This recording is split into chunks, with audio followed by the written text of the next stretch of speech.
سڵاوان کاتتان باش زارێکی دیکە دەرچوانی تواناسازی لەبەردەم سەرەکایەتی ئەنجومەنی وەزیران گردبوونەوە گردبوونەوەکەشیان بە مەبەستیەوەی کە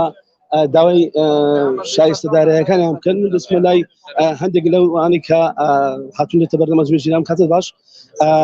ئەوە جاری پێشتریش هاتوونە ینی داواکاریە تارە هەبووە دە جار 20 جار وەڵامی ئەوان چ بووە؟ هەموو جارێ هەڵێن قەیرانە و پارە نییە و ناتوانین جارێوەتان سەرف بکەین و دوایش سێرەکەی لە شتی ترا سەرف ئەکرێت و هیچ ئەمڕۆ هاتوونە دەتانوێت چیان پێ بڵێن؟ دەوانێت پێیان بڵێن کاکە ئیتر ئەگەرتانوێت ئەم گردبوونەوانە کۆتایی پێبێ پارەکە سەرف بکەن و بۆی هەم ئێوەش ڕزگارتان بێ و هەمیمەش زۆر ئاسانەیە کارەکە زۆر ئاسان هەروەندەیە لەوە زیاتری چتر نییە. ئێستا کەس هاتووەتە دەرەوە تان بینێ قسەتان لەگەڵ بکات؟ جارانی تر هاتنە دەرەوە ئێستا بەتەمان ئێمە بچینە ژوورەوە 4-5 کەسمان دەچێتە ژوورە لێ قسەیان لەگەڵان. بسم الله یەکیشتر ئەم کاتت باش؟ ئەم کاتە باش تقريبا جوازي يعني فرقي صال بو دو صال يعني في واني صالي كان روشتو صالي كان قراونتو ما سيطاو كريا دكتوراه من خوم شخصي ل 2015 قراومتو تا شایستە داراییەکان وەرنەگرتووە نەکە. بسم الله یەکیشتر بزانم ئەوان داواکاریان چییە گەر هەڵەش ئەوان نوێنەری ئەوانە ئەو کاتت باش ئەوە یاداشت پێ دەیدەنە ئەنجومەنی وەزیران داوای چی تا کردبوو لە یاداشت؟ ئێمە داوامان کردووە بەپێی ئەو کتابەی کە ئەنجومەنی وەزیران ئاراستەی تعلیم عالی کردبوو داوای ڕای کردبوو لەسەر کۆی پرۆسەی تواناسازی و فلتەرکردنیان با بڵێن وەزارەتی تعلیم عالی فلتەری کردیەوە کردیتە چەند بەشێک ئەوانەی لە دەرەوە بەشەلیان هێناوە و ئەوانش کە گەڕاونەتەوە بە سەرکەوتوی خوێندنیان ئەوانش کە هەر بۆ خۆش خۆیان مافی بەنابەریان با بڵێن داوا کرد یا خودوەریان گرتە بەشێکیان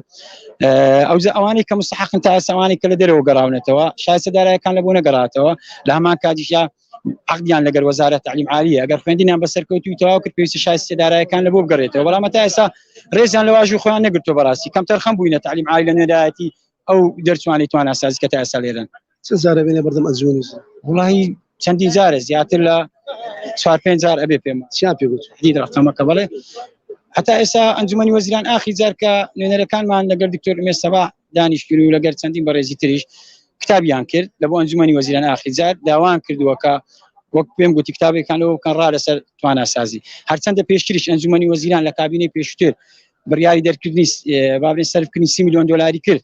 بەڵام 20 میلیۆن تەمویل کرا 10 میلیۆن دۆلار مایەوە تا ئێستاش هەرچەندە موافقەشێ بەڵام تا ئێستا جێبەجێ نەکراوە. دەتانوێت بۆ 10 میلیۆن دۆلارە کێشەکانتان چارەسەر بەپێی ئاخر کتابی تعلیم عالی بە 13 میلیۆن دۆلار و شتێکە نزیک 14 میلیۆن دۆلار کێشەکە حەلەوی هەرچەندە بەشێکشتە دەرچوانی تواناسازی کە پێویستە پارە بگەڕێنەوە لە بۆ حکوومەتکە فەشەلیان هیناوەیان گەڕاونێتەوە پێویست خۆدینیان سەرکەوتوونەوە دەبێت پارەکە بگەڕێنەوە ئەگەر ئەو پرۆسەیەش خێراتر بکرێت ئەویش لەوانەیە هەندێک لە مەزموعی پارەکەی کەم بکاتەوە. شارک لێکم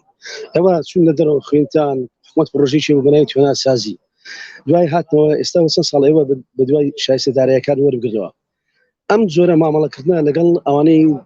دەرچی تواناسازین تاسەن کاریگەری دیبی لەسەر زانستی خوێندن لەسەر پرۆسەی خوێندن یا ئەوانەی ئێستا لە پرۆسەی خوێندندا تا چەند بێتاقەت و بێئومیدیان بێگومان کەم تا زۆر کاریگەری دەبیت بەڵام لە هەمان کاتیش ئەوانەی کە گەڕاونەتەوە خەڵکی درسۆز بووینە ئەوەی گەڕاونەتەوە خزمەتی ئەو نیشتیمانە بکەن بە دڵنیاییەوە شتێکی واناکەن پێمانیە تا زانست لە کوردستان با بڵێن سز ببێت بەڵام لە هەمان کاتیدا بێمتمانەی دروست دەبێت لە نێوان ئەو کەسانێک کە خزمەت ئەەکەن و لە هەمان کاتیش حکوومەتی هەرێمی کوردستان و تعلیم عالیش کە نوێراتی ئەو چیناکە. زۆر سپاس. ئەگەر وڵاتەکانی گوێتان بوو ئەمە داواکاری و گلەی دەتوانی تواناسازی بوو کە باسە لە چەند جارێک هاتوونەتە ئەنجومەنی وجدان و لەگەڵ ئەوان کردوون و داوایان کردن بەڵام تا ئێستا هیچ کام لە بەرپرسانی حکوومەت ئەم داوایی بۆ ئەوان جێبەجێ نەکردووە.